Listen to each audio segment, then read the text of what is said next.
All right, Sir 20, you're going to lead our cavalry and march them right into the sea and kill the Squisher army. Oh yeah, and take my cat. She might be useful. Are you sure, my lady? I mean, you spent years and years collecting this army, surviving death countless times to earn their respect. You crossed the Dothraki Sea and the Red Waste to Karth, then went to Slaver's Bay, then back to the Dothraki Sea, then all the way here. And now you just want to... Yes, blindly send them into the ocean. Look, I've considered the battle plan, and this is our best move. And what exactly is our battle plan? Well, assuming all the Squishers die when the king does, And why would we assume that? because that's how video games work, duh. We will kill the Squisher King when he brazenly chooses to risk everything by personally coming into the inner drum tower to find Chad Summerchild. Okay, but I mean, the Squisher King would have to be an idiot to do that. But say he does do that. Why even mount a defense? What do you mean? I mean, to get to the drum tower, the Squishers have to first get through all of our defenses. The cavalry, the infantry, the moat, the gate, the interior army, Chad Summerchild's personal guard. Our plan is literally for everyone to die and for us to lose the battle completely just for the opportunity to get to the Squisher King. I don't see what the problem is. Grab your snorkel. Now, where is my Warden of the South? Ah, there's the little rascal. Sasha, you're in charge of the gate. Put on your game face. And our episode begins with one of those long continuous shots, except nothing happens in it, except for Sam staring at stuff and then Tyrion staring at stuff. I think they're trying to make out anything because in this episode, it's really hard to see. The army then lines up outside, completely forgetting what castles are for, and Ghost is lined up next to Jorah. I'm glad they found each other. Both of their masters don't show them very much love. And then, out of nowhere, to everyone's bewilderment, Melisandre arrives. Wait, what? Why is she here? Well, we'll get to that, but it essentially boils down to a t-shirt slogan. I mean, she's also a human lighter, but that doesn't really have any impact on the plot. Jorah has no idea who Melisandre is, right? I'm surprised he didn't chop off her head thinking she was a white. But by the way, wasn't she supposed to be in Volantis, maybe recruiting an army or something? Apparently not. So what was she doing instead? It's been months. Did she just ride north and pitch a tent outside Winterfell and wait for this weird moment to arrive? Not a single scout reported about this weird woman in red lurking about? For months? Well, I imagine she went to Volantis and the Red Temple leadership was like, yeah, remember how you thought Azor Ahai was Stannis with Lightbringer or Jon Snow who returned from the dead? Well, it turns out the correct answer was smirking teenage girl. And then Melisandre would be really confused because that doesn't fit any prophecy, and they'd have to explain that the bleeding star was something like Catelyn Tully's vagina, and there was a mistranslation of being born amidst smoke and salt. In fact, it was Maester Luwin and Hodor. And then they'd send her on her way to be a human lighter and to spew t-shirt slogans. Oh yeah, and they'd tell her to kill herself. Huh, that seems like a lot of stuff to happen off screen. I think she just hung out in a tent for 4 months. Anyway, Mel then lights up all the Dothraki's Arax, which seems to have no function whatsoever and doesn't help them at all in battle. And then she greets Grey Worm with a Valar Morghulis, and he responds with a Valar Dohaeris, which makes absolutely no sense since neither of them follow the many-faced god. Not to mention, both of them spent their lives thousands of miles away from Braavos, and they're literally here fighting the embodiment of death, not serving him. Mel then comes inside and tells Davos that everything's cool because she's gonna die tonight anyway, and she proceeds to creepily stare at a girl. And Davos doesn't jump to any conclusions. The Dothraki then charge off mindlessly at the enemy and disappear impossibly quick. Thank goodness tens of thousands of people were tricked into believing their leader was a supernatural goddess, only to have all of their lives completely and utterly wasted. Seems like they would have been much more useful on the battlements as archers. Or honestly, anywhere. I mean, the Dothraki are lightly armed cavalry. Generally speaking, if you're lightly armed, it means you have speed and mobility. This allows quick strikes and retreats, missile weapons, screening. There's lots of options. But you certainly don't plow your lightly armed men directly at your enemy. That's what heavy horse with full armor is for. I know this sounds pedantic, but this boneheaded decision is the single greatest loss of life that we've seen in the show. Tens of thousands of people, perhaps approaching 100,000, were just sent to their needless death because no one seemed to know basic battlefield tactics. I mean, look at these clowns. Their catapults are in front of their infantry. Who would do that? Anyway, the Unsullied are next to clash with the dead, lasting much longer than the Dothraki despite being 1/10 their number. And then Emilia Clarke feels like coming in with her dragon. I'm not sure why she didn't do that earlier. Against Jaime at the second field of fire, she hit the opposing army before the Dothraki strike, and it seemed to work pretty well. Here, she just lets tens of thousands of people go and die. Kit Harington then goes to try to find the Night King, but then a storm hits. Like I needed to see less of this episode. The battle gets raging, and Sam, of course, gets knocked down because he's a horrible fighter, and then Ed tries to help him and gets killed for his effort, which is a shame because, after all, who wants to trade a competent character that people like for an incompetent character that no one likes? Wolverine then tells Sandra to go on a walk of shame down to the crypts, and Jon gets bumped around in the storm. I honestly can't see a thing, but I think he lands at some point. And then we get this really odd scene where everyone needs to retreat and they want to light the trench but can't because of the storm. And Davos is trying to signal Emilia Clarke and her dragon to light it, but she can't see it and she's too far away. So everyone decides to protect the human lighter and they bring her out to the trench and she successfully gets it going. Wait a minute. Didn't Kit Harington just land, near the wall? He was right there with his dragon. Why was there this panic and distress and this need to protect Melisandre? Is there any reason that Kit Harington couldn't light the trench? I guess no one taught him how to make a dragon breathe fire? I don't know, this seems like a huge oversight. Ah well, throw it on the pile. Anyway, we then go to Tyrion complaining about how he might have been useful in the battle, and Sandra then claims that the battle doesn't need him or his witty remarks. And this does seem to go against everything we've seen. Tyrion may be a dumbass, but he's actually somewhat useful on the battlefield. He fought on the road to the Vale, at the Blackwater, on the auction blocks in Meereen. I certainly would rather have Tyrion fighting for me than, say, Sam or Lyanna Mormont. Advising for me, hell no, but fighting for me? Yeah, why not? Sandra then repeats some idiocy about how the bravest thing they can do is face their cowardice in the crypts. This is actually something that resembles a rather dumb line from the book, when Jon thinks that Sam is brave by claiming he's craven. Yes, occasionally the books have some really dumb lines as well. Fat pink mast. Tyrion then weirdly says that he and Sandra should have stayed married, but aren't they still married? I mean, I don't remember the High Septon annulling it. Does a heart tree somehow overwrite a marriage by the High Septon? Anyway, Sandra then says their marriage wouldn't work because of Tyrion's divided loyalties. Oh god, this is so stupid. That's the entire point of marriage in this universe. To forge alliances and mend family disputes. At what point did everyone completely forget that they were living in a feudalistic society with arranged marriages? A marriage working? The next thing Sandra's going to be talking about is fitting in couples counseling before her Bikram yoga class. Anyway, Missandei tells them both to shut the fuck up because Emilia Clarke is saving their asses. We then jump to Theon protecting the Bran 9000, apparently trying to make up for killing not Bran and not Rickon.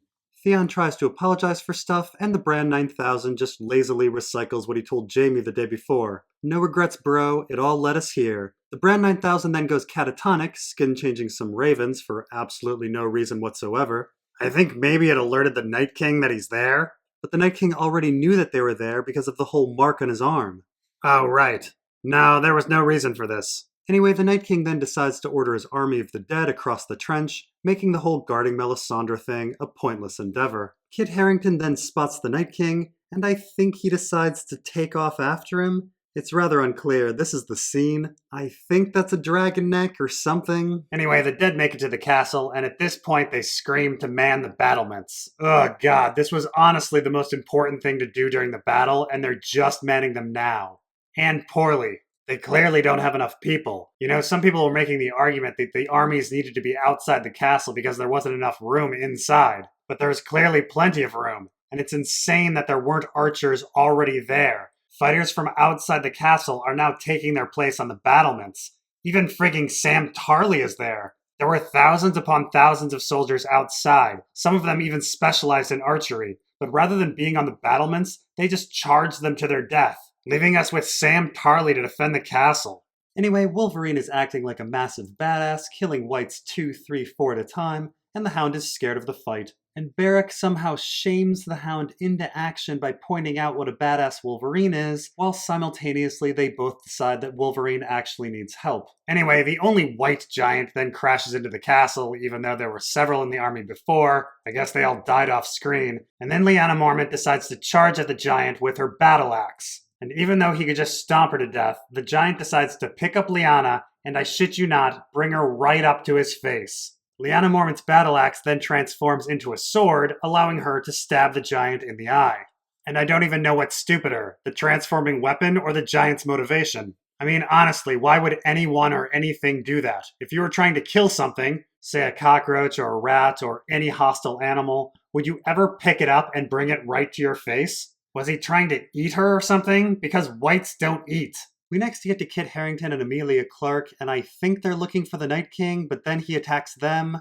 I can't really tell what's going on up here. And then all of a sudden, Wolverine is not outside killing White's hand over fist like a machine, but is hiding in a library of all places. Somehow, unlike in the books, the Winterfell Library has survived the fire of Season 1 and the fire of Season 2. But what the hell is going on with Wolverine? She was just outside slaughtering zombie hordes like an overpowered maniac, and now she's sneaking around trying to avoid 1 or 2 zombies? I mean, Sam Tarly is currently fighting more zombies than this. Wolverine went from massively overpowered to massively underpowered in one scene. We then get to the Hound and Barrack, who have somehow sensed that Wolverine is temporarily depowered, and they're trying to sneak around the castle inconspicuously, despite Barrack holding a massive blazing sword. And it turns out their spider sense was correct. Despite just recently mowing down dozens of undead, Wolverine is now having problems with one. Barrack saves her, but gets injured, and I think there might have been some subtle religious imagery. Anyway, as Barrack dies, the gang runs into Melisandre, who says that Barrack was brought back to serve his purpose, and now his purpose is done. That's right, Barrack was brought back over and over and over again to save Wolverine when she inexplicably forgets how to fight. Turns out R'hllor is an idiot god, so Melisandre and Wolverine reminisce a bit and remember quotes incorrectly. Wolverine claims that Mel said she would shut many eyes. This is what Mel actually said. I see a darkness in you. And in that darkness, eyes staring back at me. Brown eyes, blue eyes, green eyes. Eyes you'll shut forever.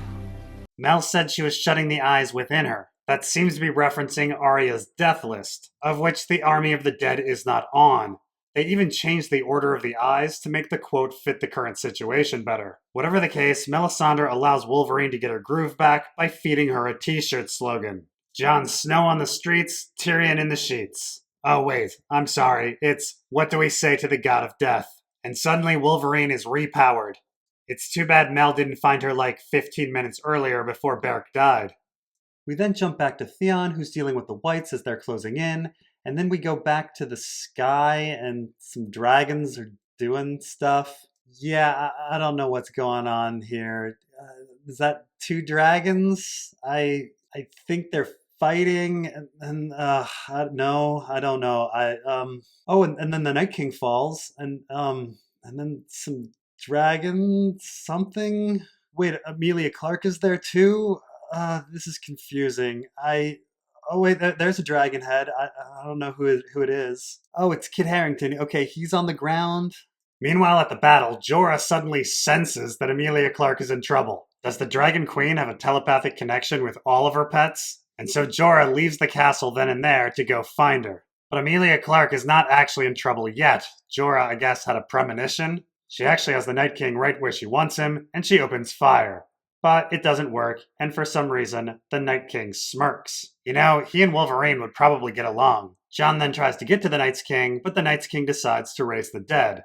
All of the bodies start reanimating, including the ones down in the crypts, and for some reason, bones that are hundreds of years old start punching through stone. Fine, whatever. Weirdly, we do not see Rickon or Ned, even though their bodies would be the most intact. The undead Starks start killing people, and we find out that this girl didn't do her fucking job. The White Walkers then arrive, and Theon is still defending Bran, and the Bran 9000 is... Yeah, I just don't even know what he's doing. I mean, I imagine he's still as a raven. I mean, he could be building a nest, maybe laying some eggs, digging for worms, something like that. Anyway, Kit Harington is busy fighting some dead, and then he's saved by Emilia Clarke. but she decides to land her dragon for some reason. I'm not sure why she couldn't burn bodies from the air. And of course, the Weiss just run all over the dragon, and she ends up falling off. But luckily, Jorah had sensed that Emilia Clarke was going to be in danger, so he ends up saving her. Meanwhile, back at the castle, things aren't going well as only main characters are alive. Impossibly, Sam is still alive, wallowing in a puddle of blood and death. And then down in the crypts, Tyrion and Sandor are hiding, and we have this really weird scene where they stare at each other, and then Sandor pulls out a knife, and this sad music starts playing. And for a minute, I thought, is there like a suicide pact thing going on? Are they going to kill themselves? But then Tyrion just runs over to Varys' area, and that's it. I guess I got my hopes up. Anyway, Jon can't get to the Brown 9000 because there's a dragon in the way. The writers honestly can't think of anything else for Jorah to do, and then we get to Theon, who's out of ammo and completely and utterly surrounded. The crowd parts for the Night King, and Bran comes back from wherever he was and tells Theon that he's a good man. He charges at the Night King with a spear, but the Night King takes that spear and stabs him in the side. And Theon dies, and there might have been some subtle religious imagery here. Bran and the Night King then share some sexual tension. Jon screams at a dragon because he doesn't know what else to do. And then, of course, we get this infamous scene. I was afraid this would happen. Wolverine, from literally nowhere, comes flying in to try to kill the Night King. What has she been doing since she left Melisandre? How did she get from the library to the Godswood through that huge battle going on? How did she get past hundreds of whites and a dozen White Walkers to get close to the Night King? Why is she flying in from above? And don't say she was hiding in a tree because a White Walker sees her zip by. Logistically, it just doesn't make any sense, but story-wise, it may even be more ridiculous. Wolverine trained for years to be an assassin and was fighting fine in the battle, but then spontaneously gets spooked in the middle and forgets how to fight, but then she gets saved by a man who keeps getting resurrected, and then a weird woman who's obsessed with prophecy quotes her fencing instructor from like 8 years ago, giving her the motivation to sneak past hundreds of zombies to stab its all-controlling leader who recklessly wanted to kill his nemesis himself. Said more simply, Wolverine loses her nerve just to have a bunch of contrived story elements give it back to her so she could save the day. Or, they could have just not had her lose her nerve. Whatever the case, the battle droids fall, there's a cast photo in the crypts, Jorah finally dies, and Melisandre takes off her necklace, which as we all know leads to her reverting back to her true form. Hey, Davos is still alive? Where the hell has he been the whole battle? And why is he even here? Well, someone has to watch this sad thing die. He was there right from the beginning, back when it was a grand and glorious thing, and yes, now it's a pathetic mockery of its old self, and it's long outlived its purpose, but sometimes you have to see something through and watch it collapse in a whimper. You know, Howland, sometimes I think that we should have stayed married. It would have never worked out. Oh man, it's the Squisher King. He's coming after me just like he has all the other three-eyed bros. Howland, I just want to let you know that you're a good frog. I don't see how I'm gonna get out of this one. Yup, I'm totally a goner. Gonna die. Not looking good. Yup. Is it me or is he actually slowing down? Da-da-da-da-da! Puppy power! Well, that was anticlimactic and annoying. What are you talking about, man? That was awesome. Puppy power.